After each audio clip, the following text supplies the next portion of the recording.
All right, everyone. It was funny yesterday. Bret Baier decided to weigh in on CNN, sort of being chastised for constantly wasting time at the press corps. You know, the press gets together, the lamestream press members for the most part, and they go and get to ask Sarah Huckabee Sanders questions.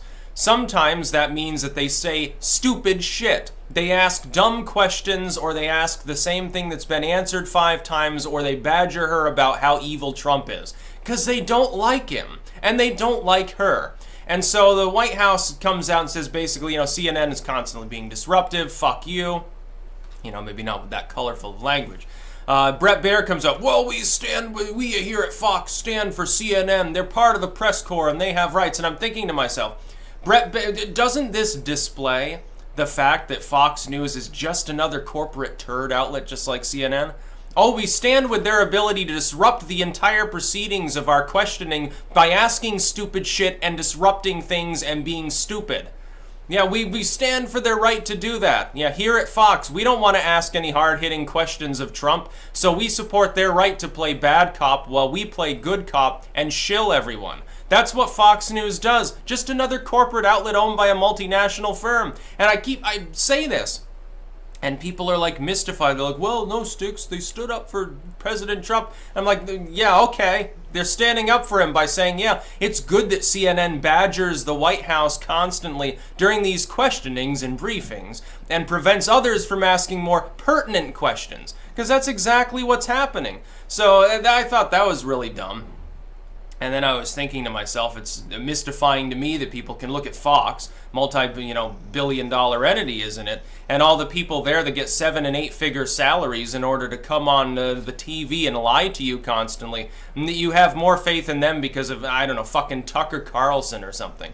I can't stand the dude because he's managed to con people into thinking he's actually an independent voice. No, these people have semi-autonomy, and ultimately, most of the time, they're reading a teleprompter. They're told what to say before the show even begins, and then they read off a script, and then the good ones can kind of wing it in their word usage enough to make it passable. That's ultimately what it boils down to. Tucker Carlson is just more verbally passable than the other pundits. Whoop-de-fucking-do. Now, great job, dude. Bill O'Reilly was like that. He would proudly go off script in order to chastise some veterans kid for questioning the Iraq War or something.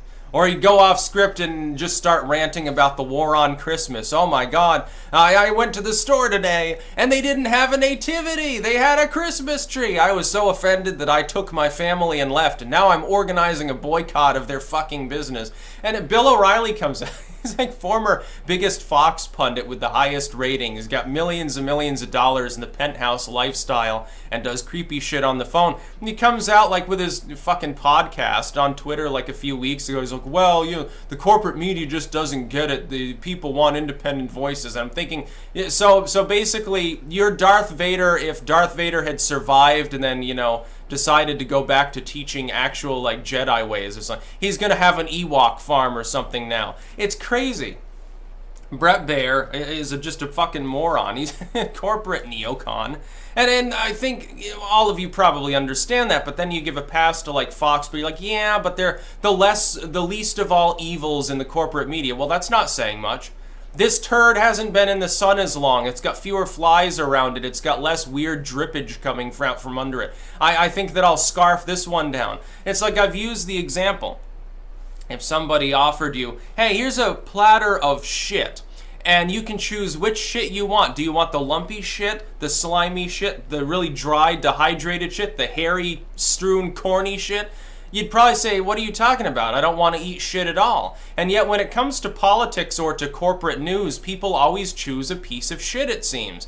I don't understand. You can get your news elsewhere. There are plenty of independent voices. I had one person the other day saying, well, Sticks, basically, you've got a big ego and, you don't actually do journalism. You don't go out and generate the news. You just report on it. I'm thinking, that's the way news works. Not everyone goes out and does journalism. There are also people who go and dig for stories who don't really have a big analytical presence. There's also the fiscal side of it, people who build alt tech or who build platforms, who branch out and into investing into people that do this sort of thing. It's basically like a news corporation, only it's not actually a business. It's just a bunch of individuals who sort of pool their talent together. It's wonderful. It's like a confederation of sorts. I think that it should be a little bit more standardized than that. I think it should have a 100% non-aggression principle, that things should be tied together, they should have a central hub, and it would allow us to more effectively fight censorship and to slowly edge out the corporate turds, but of course it'll be a while in coming, I think, before that happens. Probably at the end of the paradigm. Within the next few years, you'll start to see stuff like that emerge. But no, Fox News is no different than CNN, openly defending them, even though CNN is simply being constantly disruptive. And when they report on what is said to them, they spin it around and they're filled with bias and insanity. And they lie constantly, like when they lied about WikiLeaks. You can't read WikiLeaks releases, it's illegal. Just let us determine your reality for you. Well, no, that's purely a lie. When Trump comes out and declares them fake news, it's not wrong. He's not wrong when he says that. You can consider an attack upon the press, whatever that means in the dim minds of the authoritarians of the world. But it's not false. It's objectively true. They lie all the time. What they say is at the very least usually a lie by omission or a half-truth at best, usually in their reporting. And how is Fox any better? The fact that they drag John Stossel on there to be boring every once in a while, or the fact that Tucker Carlson can screw up his face and act incredulous when some whack-a-mole liberal comes on and says predictably stupid things, that's not a show of independence. That's just a floor show for the lower info crowd. For their average audience, which is what, 70 years old or something now? I think it's ticked over and become even older recently. And CNN's just collapsing. They're almost so irrelevant. Why do they even have a presence at the press corps? Why should they even have one? Look, just give me a press pass. Like my First Amendment right is just as developed as theirs, and I won't even disrupt the whole thing. I'll actually bother to wait until someone answers before I start sputtering and asking more stupid questions, many of times of which don't even relate to the original question. That's what CNN does. So, screw up. And Bret Baier is like such a moron. That's about all. Peace out.